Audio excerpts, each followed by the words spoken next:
തന്നെ നമ്മൾ മത്സ്യാവതാരം ആണ് കാണുന്നത്. അത് കഴിഞ്ഞ് കൂർമാവതാരം,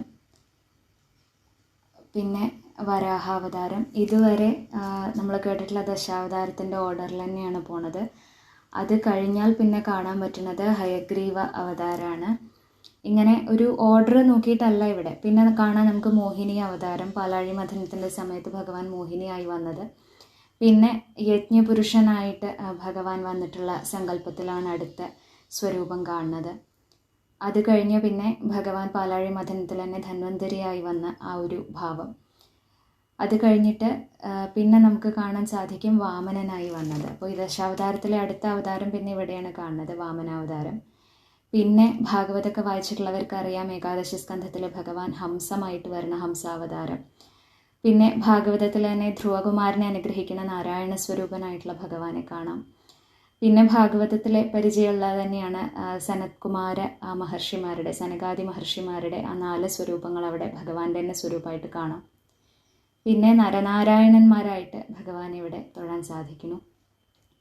അതേപോലെ തന്നെ ഇവിടെ ആ പാലാഴിയിൽ വസിക്കുന്നതായിട്ടുള്ള, ശയിക്കുന്നതായിട്ടുള്ള ഭഗവാൻ ആ ശ്രീഹരിയുടെ സ്വരൂപം വീണ്ടും കാണാം.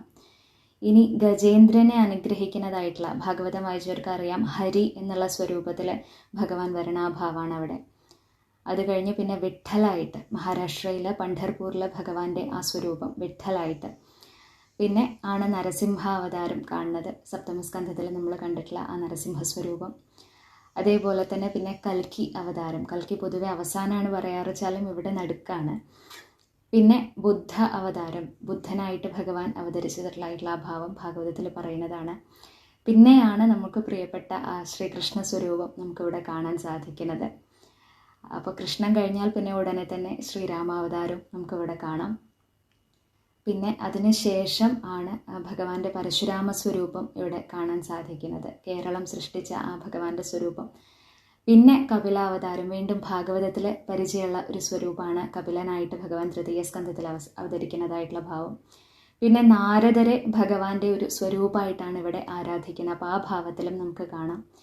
പിന്നെ തിരുപ്പതി ബാലാജി എന്നുള്ള ഭാവത്തിൽ ഭഗവാനെ കാണാൻ സാധിക്കുന്നു, തൊഴാൻ സാധിക്കുന്നു. അവസാനമായിട്ട് പുരി ജഗന്നാഥനായിട്ടുള്ള ഭഗവാൻ ഇവിടെ 3 ഭാവത്തിലാണ്, ബലഭദ്രസ്വാമി, സുഭദ്രാദേവി, അതേപോലെ ശ്രീകൃഷ്ണൻ എന്നുള്ള ഭാവത്തിൽ.